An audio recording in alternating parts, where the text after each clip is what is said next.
Hello and assalamu alaikum. Welcome back to my channel. I am Sana Mirza, and if you are new to my channel then please do subscribe as I upload different types of content, especially study related content. Today I started off my day with reciting Quran and then I took bath.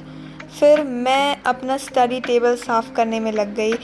मैं इसे daily साफ़ करती हूँ और ये daily गंदा होता है। इसने कहा है कि नहीं तुम मुझे रोज़ साफ़ करो।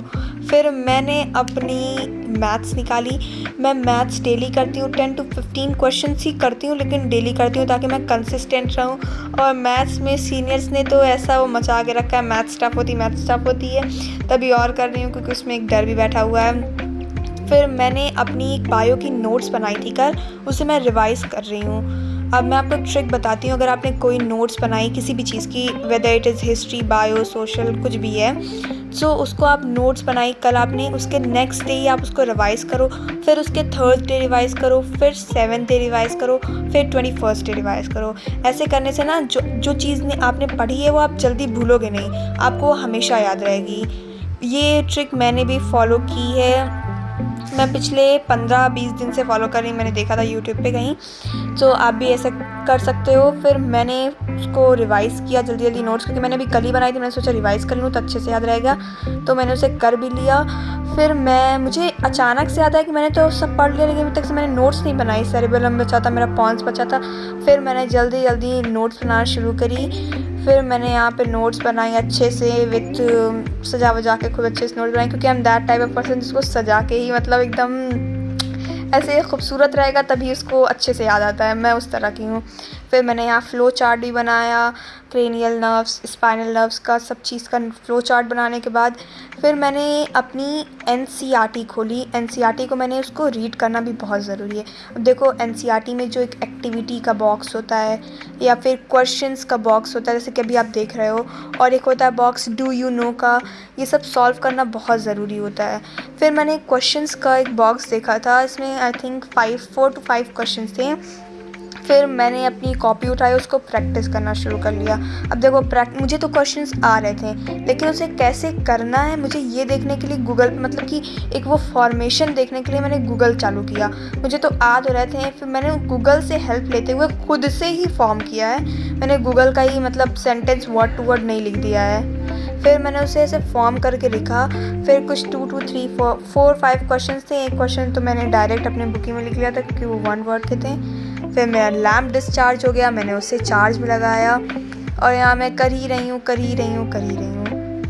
And if you are studying continuously you need motivation, और मैं भी मुझे तो चाहिए ही चाहिए, शायद आपको भी चाहिए होगी। मैंने ऐसे ही किसी कम्युनिटी पे पोस्ट देखा था, कुछ स्टडी रिलेटेड था, उस पर लिखा था studying never sucks as much as failing does, do not give up. मुझे बहुत अच्छा लगा, मैं स्टिकी नोट पे सामने लगा दिया। फिर मुझे ये अचानक से याद है, मैं सोचने में बहुत पीछे चली, मैंने जब कैलकुलेट किया तो मैं बहुत पीछे चल रही थी। फिर मैंने चैप्टर 2 स्टार्ट कर लिया हिस्ट्री का। मेरा चैप्टर 1 हो गया, मतलब चैप्टर 1 अच्छे से हो गया विथ क्वेश्चंस। मैंने चैप्टर 2 लिखना स्टार्ट किया जल्दी। फिर मेरा मोबाइल डिस्चार्ज हो गया, मैंने उसको चार्ज में लगाया। उतने में मैंने बहुत कुछ पढ़ लिया था। फिर मुझे कुछ मन कर रहा था खाने का, मैं किचन में गई एंड यू नो व्हाट, मेरा फेवरेट था लेकिन बना नहीं था, तो मैंने जल्दी से बनाया। फिर मैंने आराम से खाया। Now enjoy the ASMR।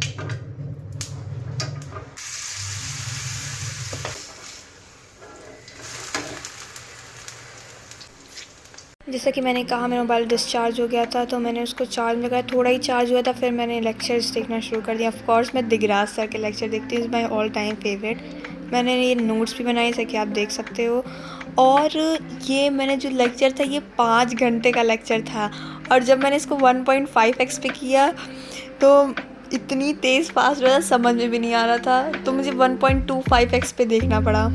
1.25x पे भी समझ नहीं आ रहा था, फिर मैंने नॉर्मल स्पीड कर ली, कुछ भी फ़ायदा नहीं हुआ।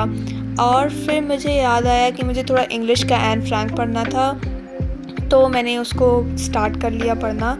मैं इंग्लिश के लिए ऐसा कुछ यूज़ नहीं करती, लेकिन मेरे पास एक ऑल इन वन है अरिहंत की, और मैंने इसमें से बहुत सारे क्वेश्चंस भी करे हैं इस अरिहंत की बुक में से, डिफरेंट चैप्टर्स के, पोएम्स के एंड स्टोरीज़ के, सबके करे हैं। इसके अंदर NCERT के क्वेश्चंस के आंसर है, उसके साथ साथ it has additional questions along with passage, and that passage के साथ साथ जो क्वेश्चंस होते हैं extract based questions, it also has those questions.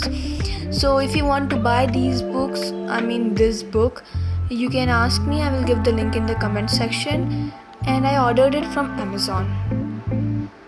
Lastly, I want to say that keep going, you will achieve your goal, inshallah.